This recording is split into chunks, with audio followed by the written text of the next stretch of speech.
Je vous l'avais dit que ces bisons me faisaient de l'œil, mais j'étais loin d'imaginer qu'ils ont eu une place déterminante dans la guerre qu'ont menée les Américains contre les peuples autochtones. C'est dans cet épisode 6 de Rouge, l'aventure dans laquelle on apprend à devenir un bandit, qu'on va comprendre ensemble comment les bisons ont été utilisés pour massacrer les peuples autochtones.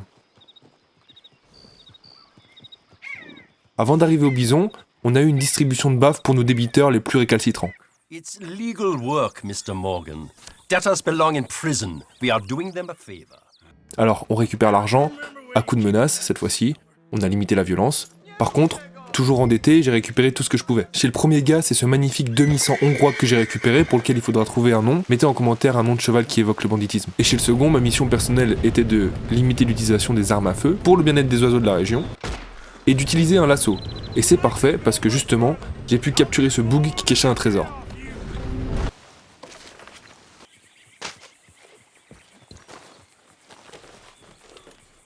C'est bien beau, mais maintenant il me faut vendre toutes ces trouvailles et je n'ai pas encore trouvé de receleur. C'est donc une lueur d'espoir que de trouver une personne capable de revendre mes perquisitions pour me permettre de rembourser ma dette. Sur le chemin pour aller à la chasse aux bisons, j'ai eu l'occasion de faire un petit pari de tir. Simple à première vue, donc j'ai parié, puis évidemment, comme dans tous les paris, je me suis laissé prendre au jeu et j'ai perdu. Après une longue négociation, j'ai réussi à garder mon argent. Give me what you owe me, cowboy.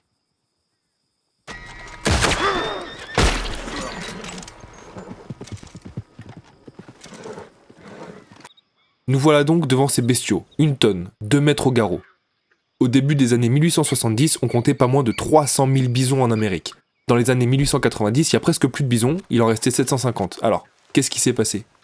Vous le savez peut-être déjà, mais les Américains, ils n'étaient pas fans des peuples autochtones qu'ils appelaient Indiens d'Amérique ou Amérindiens. Donc, ils se battaient. Alors, ils se battaient pas comme dans la cour de récré en primaire, non. À l'époque, il y a un cocktail de valeurs explosifs, la suprématie blanche et la destinée manifeste. En clair, c'est un, voire plusieurs massacres. Mais alors le bison dans tout ça ? Il faut savoir que c'est un animal sacré pour certaines tribus, comme les Cheyennes par exemple. Et en fait, c'est assez logique. Les peuples autochtones étaient assez mobiles et trouvaient un certain nombre de ressources sur ces bestiaux.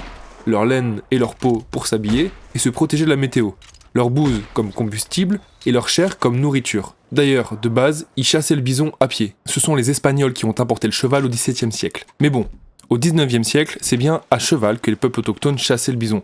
Et vu que c'est un animal assez simple à chasser, ils s'en servaient aussi pour faire du troc avec les Américains. Bon, il faudra qu'on en parle plus en détail, mais pour la faire courte, les Américains ont forcé tous les peuples autochtones à se rassembler dans une sorte de réserve qui est l'actuel Oklahoma. Ça, c'était l'épisode de la piste des larmes, et les Américains, ils ont fait des trucs de fou à ces peuples. On parle carrément d'ethnocide.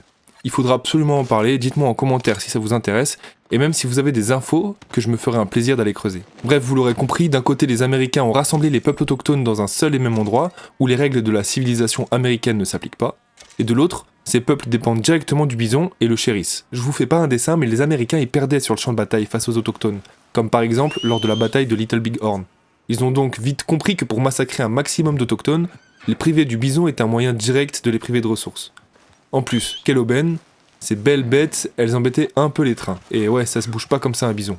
C'est simple à abattre vu que c'est pas très futé, et c'est carrément devenu une mode là-bas, largement propagée par les figures emblématiques comme par exemple Buffalo Bill. Et qui dit mode, dit agissement par plaisir, et c'est comme ça qu'ils se sont retrouvés avec énormément de bisons en décomposition, sans valorisation de leur viande ou de leur peau.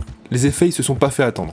Des conflits entre les peuples autochtones privés de bisons sont apparus et ont participé à l'extinction de certains peuples, comme pour les Timicuas ou les Wampanoag. Certains peuples, désemparés, sortaient de la réserve et là, les Américains les attendaient pour les décimer. Pour citer quelques événements, on a la guerre des Modocs entre 1872 et 1873 et le génocide de Wounded Knee en 1890. Pretty Shield, c'est un médic du peuple des Crows, elle a dit « Lorsque le bison est parti, les cœurs de mon peuple sont tombés à terre. » Voilà, les bisons n'existaient pas pour grand chose, mais ils ont servi de levier pour des actes terribles.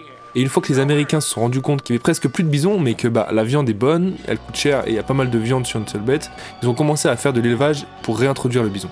J'ai beaucoup aimé découvrir et comprendre cette stratégie de fourbe, et je suis sûr qu'il nous en reste beaucoup à découvrir. L'aventure continue, alors abonne-toi à cette chaîne pour continuer de comprendre avec moi cet univers, suis-moi sur Twitch pour vivre l'aventure en direct avec nous. C'était Denairen et je vous dis à bientôt dans l'aventure.